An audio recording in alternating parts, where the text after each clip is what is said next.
Yes, my people, glad to have you here once again. Welcome to IPOB Media, the place where we bring you the gospel of Biafra, the only channel where you get the latest news, information, updates, trends, happenings, and everything you need to know about Biafra and the struggle for freedom. Yes, if you are new to this channel, do well to subscribe and click on the notification bell so that you don't get to miss out on any of our posts. And don't forget to share so that many people will get to know what is going on as we share information as you heard. All right, going right into what we have for you in this video. I hope you know that our Igbo leaders have failed us, right? They have been going around as leaking, Nigeria and their politicians and thinking that at the end something will come out for them. But, this election has taught them something very bitter, okay, that Nigerians cannot be trusted, right? And that is the reason why we need Biafra, okay, so that we go and build ourselves. All right, in this video, I wouldn't talk much. I would like you to watch this video and, just watch and listen to, what actually happened, right? And you will come to the conclusion yourself that it is time to have our own country, Biafra. Godwin, I felt very elated when I read Chief Bode George's comment. Now, I said elated because, one, it tells me that aside of the president-elect Bola Tinubu, aside of the governor of Lagos State, Sanwo-Olu, these two men, I mentioned them because they are the center, epic center of this anti-Igbo charade we saw played out in Lagos. So, and I've said it repeatedly on this show, it's still shocking to me till today that even Bola Tinubu himself have not come out to counter whatever was said by Onanuga on his behalf, under his watch, as his boss, as his campaign spokesperson at the time. He never did. It's still shocking that the Lagos State governor himself did not even bother not to even address the issue by MC Olomo, no, not even to address the threat made by MC Olomo or the statement that we are talking about right till date. And guess what? People were harmed because of these characters that displayed at the top, at the echelon of power. People were harmed because they felt like the likes of MC Olomo, for instance, we know who he is and his relationship with Tinubu. So if you cannot tame him when he made such a statement, an empathetic leader, a leader who understands, who is compassionate about the welfare of his people, who understands that every life counts, would immediately put up a counter statement and say, no. We have seen it severally in Obi's case, for instance. We have seen it severally in Atiku's case, even though you may not. We have seen, for instance, someone made a statement that wasn't authorized by Atiku. Atiku came out and countered that statement. That is what leadership is about. I don't want to believe that Bayo Onanuga controls Tinubu and that maybe he's scared of Bayo Onanuga. That's why he cannot counter that. Or should we take it that what Bayo Onanuga said was actually in tandem with what Tinubu, he was asked to say that by Tinubu. I mean, he was his campaign spokesperson anyway. So it's still shocking today that these men have not bothered to counter this. So I felt elated when you see an actual Lagosian, because they are not Lagosians anyway. I mean, yeah. So when the actual Lagosian comes up to say, this thing actually happened, it is embarrassing. This is not who we are. So I take responsibility and I apologize for that statement because it is against our style, it is against our culture. And now, Chief Bode George, of course, doesn't have an Igbo mother or wife or daughter that we know about. Chief Bode George is not a member of Labour Party. He's a chieftain of the People's Democratic Party, and we know that much. So having him, a true Lagosian, standing up to say, condemn the act by Bayo Onanuga, this is applaudable. This is the kind of view, this is the kind of things we need to see, our actions or reactions we need to get from those who are older, those who know better, those who know the implication of some of these things. And it's also good that he took time to also call out Wole Soyinka, for instance. He's also in position to condemn that, but unfortunately he didn't, not even till this moment.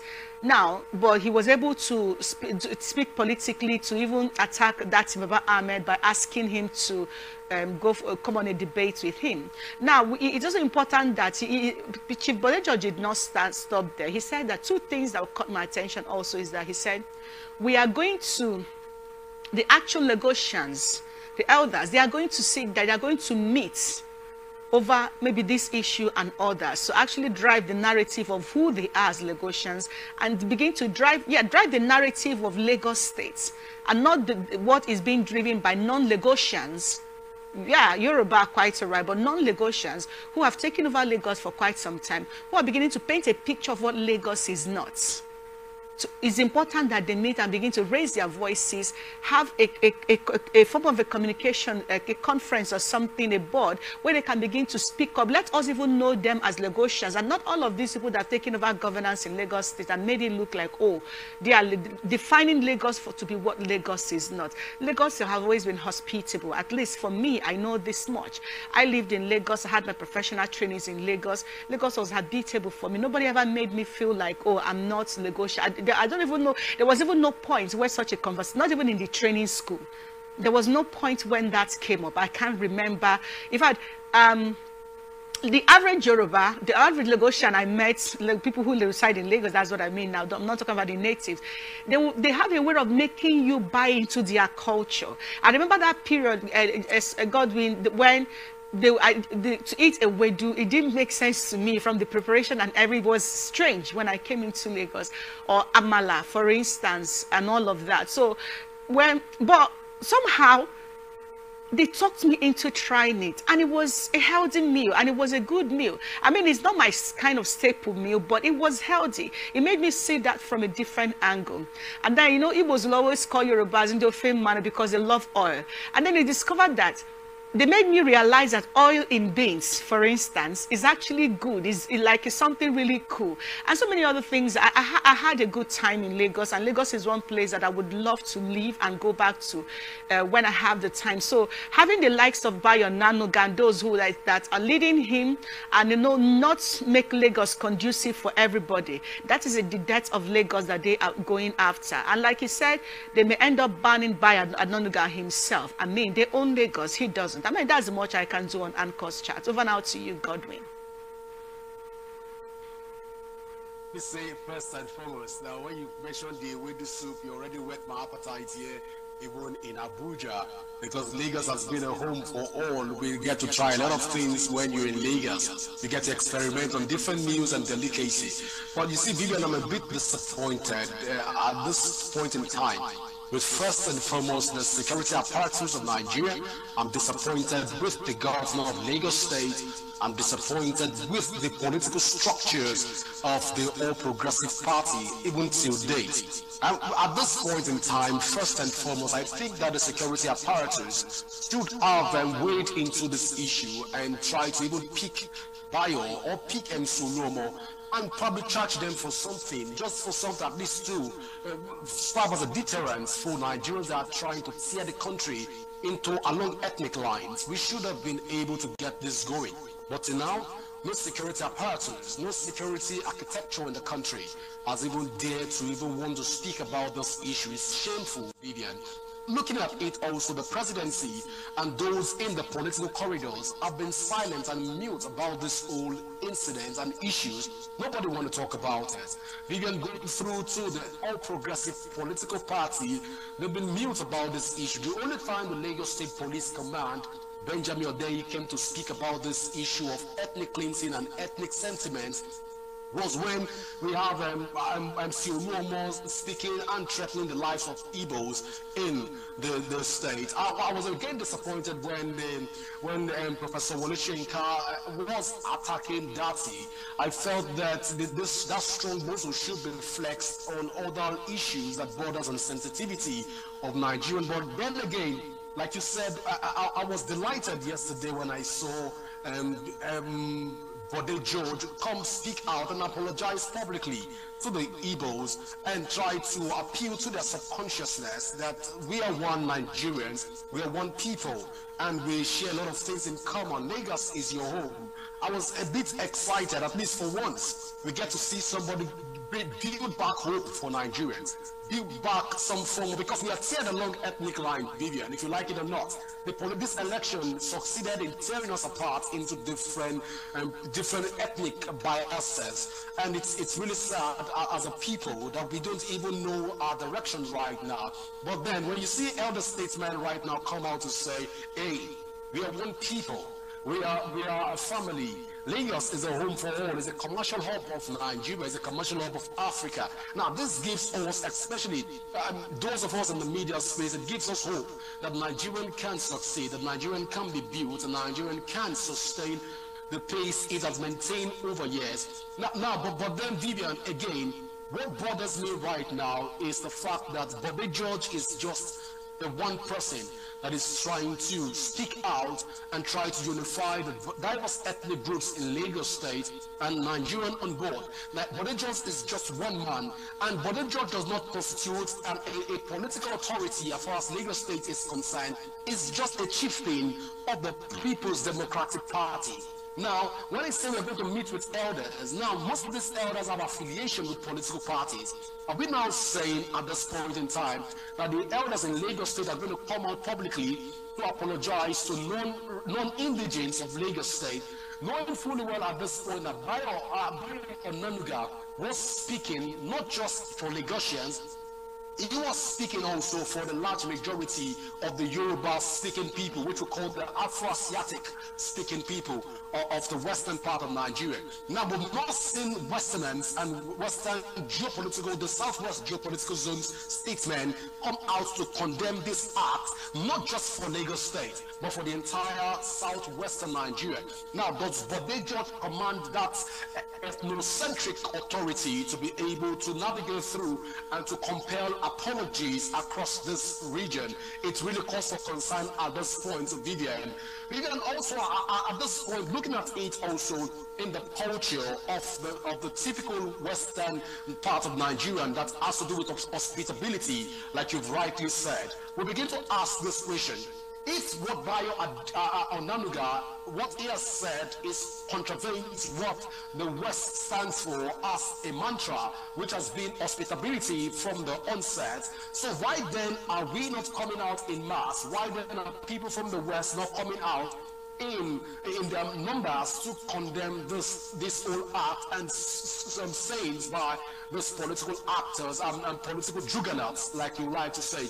But then, this is not just about Bayo Onanuga and Bode George, Vivian. We've seen this metamorphose into the various geopolitical zones in Nigeria, and this really calls for concern. We've seen a lot of mayhem, a lot of massacres, a lot of ethnic cleansing go on across the country, and elder statesmen are not coming out to even air their view, to even contribute to this issue. Now, we're making now look like an issue that is redundant, that is relegated to the bag of inconsequential, and we allow the youth to take the front burner when it comes to this issue. Looking at the NSAS issue, looking at other primary issues that has brought us to where we are right now as a people and as a nation, we've not seen elder statesmen come out to address this issue, Vivian. It calls for concern. So I hope to see more of Bode George come out to also criticize this issue openly. I hope to see more elder statesmen, especially if Lagos State is going to set the trajectory.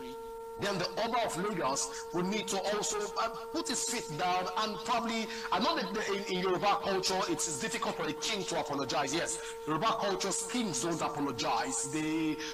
But we hope to see the spokespersons and the elders of this geopolitical zones come out to say that, hey, Nigerian is more important than an individual. Onanuga Bayo has spoken what he has spoken, but he has not spoken the mind of the average Western and geopolitical zone, he has just spoken for himself. And we hope to also see the president-elect come out to condemn this statement. We hope to see the governor of Lagos State also come out in the open to condemn this statement by MC Oluomo and call them by their names, so as to serve as deterrent that these old words that are spoken were not spoken by us. Rather, they were spoken by the mischief makers and political appointees and juggernauts that just want to throw into the air caution. They just want to throw cautions off the air. So I hope to see much more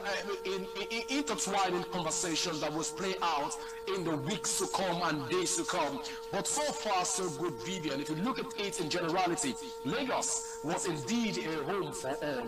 Lagos, like you rightly said, I lived in Lagos. I was born in Lagos. I bred in Lagos. I schooled in Lagos. And Lagos was it's still a fantastic place if you ask me. And like you rightly said, if you give me the opportunity, I think I still want to go back to Lagos. Although the traffic and the hustle and borders in Lagos and what you have still make Lagos one unique place, but then Lagos still holds some sanctity when it comes to economic stratas and economic wherewithal in Lagos. But especially when you mentioned that ewedu soup, Vivian, and the amala, like I said earlier, you took me back memory lanes, and I hope to try some of that even later in the day. Well, Vivian is back to you in the studio.